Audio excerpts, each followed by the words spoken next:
The top 8 in betting for this last race is a little misleading. The on-course favourite is clearly Trail of Gold. On-course Croft is, well, almost double that quote. Which way are we going the last, Richard, for you? I'm going Trail of Gold to be ridden by Brad Stewart. He doesn't ride a lot in the city of Sydney, but I hope he knows his way around Randwick. He's got to negotiate it from the barrier 14, but I think the form leading up to this race has been pretty good about Trail of Gold, so I'll stay with it, and it has firmed into favourite, I think, on the tote as well. It sure has now, just holding favouritism ahead of Croft, which is much longer odds. I'll go with History Maker, speaking of wide alleys. It's been kept safe in betting here. Yes, I'm a long way behind at the moment, so I've gone with the favourite in the last. I don't know if this is good policy or not. I probably need a 20-to-1 winner. And you've gone with the favourite in clear cut. Bit of specking also for Arboretum, the 7.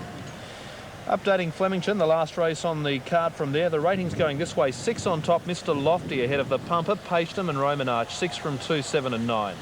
The Pumper nominating for Hong Kong during the week as we check out the full betting market. There's the Cheltenham market for race number 8, and there's the market now for the Flemington card. Other on-course moves, Yorkshire Lass has been easy. Croft keeps fluctuating. History Maker, the one I referred to. There's a double figure odds on the tote. They're taking single figure odds on course, if that's any help to you. Trail of Gold is the clear-cut on-course favourite ahead of Miss Zoe.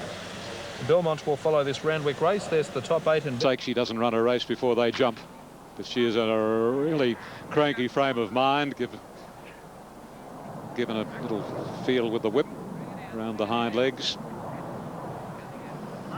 Jim Cassidy in the stalls awaiting on the mare to go forward. She's becoming a little problem, History Maker. Very rare to see one of the Waterhouse team play up like this. And she's very, very cranky. She's backing down the track, pulling the attendant with her. Ooh, boy, oh boy. Come on, History Maker. She wants to be anywhere but the racetrack, I'd say, at the moment. On History Maker. Late scratching at what, 5? Thank you, Greg. 5:25, she's out, History Maker. History Maker is out of the last. Number 12, 5:25. Wouldn't load, and they're all there now, set and ready to run. And they're off in the last of the day, and Chanel missed it. Trail of Gold didn't come out all that brilliantly. And it's a go for the lead. Amorous has it narrowly from Croft. Pourquoi third, then Early Bird. Quest for Success and Shove Off, and Chanel picking up lost ground. Then Miss Zoe, followed closely by Paladama, a length and a half, then coming Floridays, followed by Veloci, and further away in the field then Miss Zoe's gone up rather quickly. Prude is getting back out of its ground, so too is Trail of Gold, followed by Yorkshire Lass and 2 lengths Arboretum. They work their way down the side, and Quest for Success and Croft are matching strides. They lead about 2 lengths on Amorous, followed by Early Bird, Chanel, then Paladama, followed by Pourquoi Shove Off, and then comes Miss Zoe. Length and a half to Floridays, and then Veloci as they race down the side of the track and come past the 600, followed at the head of the others in the centre, Prude, and 2 lengths to Trail of Gold, a length to Yorkshire Lass, and 3 to Arboretum. The octagonal mare Croft is the leader around the corner from Quest for Success.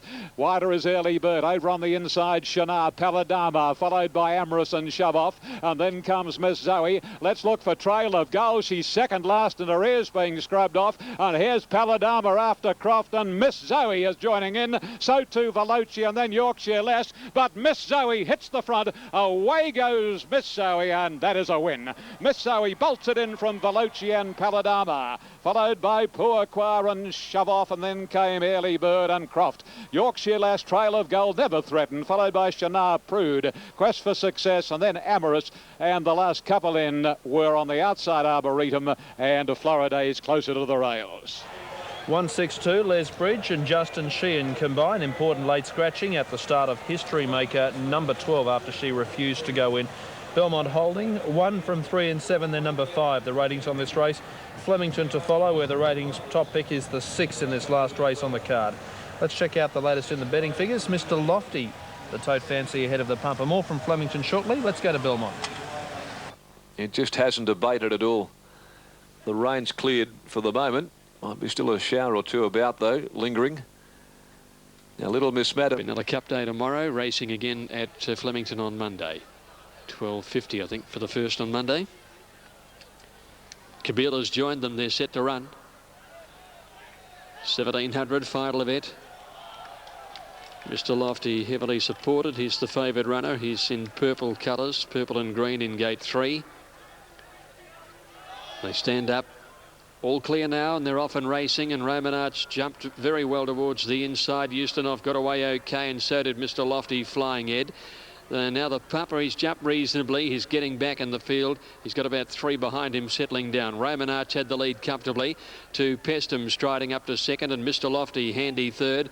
They're followed by Panoramic Lad moving up fourth on the outside, and then came Ustinov, a length and a half to Flying Ed, over 2 lengths then to Kabila, then the Papa O Temptation and Grey Song last of all.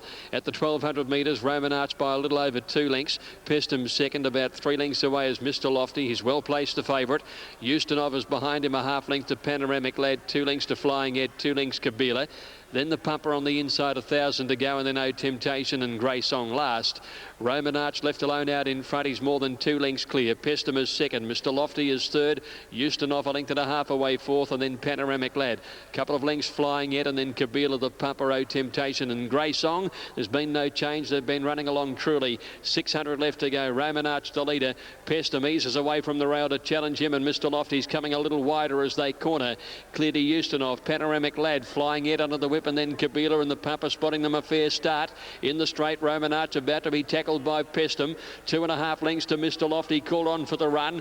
Then Ustinov and a gap to Panoramic Lad, and then came Flying Ed, the Pumper. At the 300 metres, Pestum got to the lead, but Mr. Lofty's after it, and Ustinov's putting in a run down on the inside. 150 to go. Mr. Lofty strikes the front. He drew almost a length. Ustinov is finishing nicely the inside. It's Mr. Lofty about a half in front of Ustinov. Mr. Lofty holding on. Mr. Lofty a neck to Ustinov. 2 lengths to Pestum third. Grey Song from last. Then Panoramic Lad, Flying Ed, Roman Arch weakening. And back behind them then Kabila. The Papa, well, the market was right about him. He's beaten just 1 to the line. That was O Temptation. Mr. Lofty the winner, 370 and 170. Beautiful ride, had a perfect run. And he was a bit too strong, wanted to lay in a little over the closing stages, but he's held out Ustinov. And third place going to Pestum. Numbers are 6, 1 and 7 in the final event of the day. Third.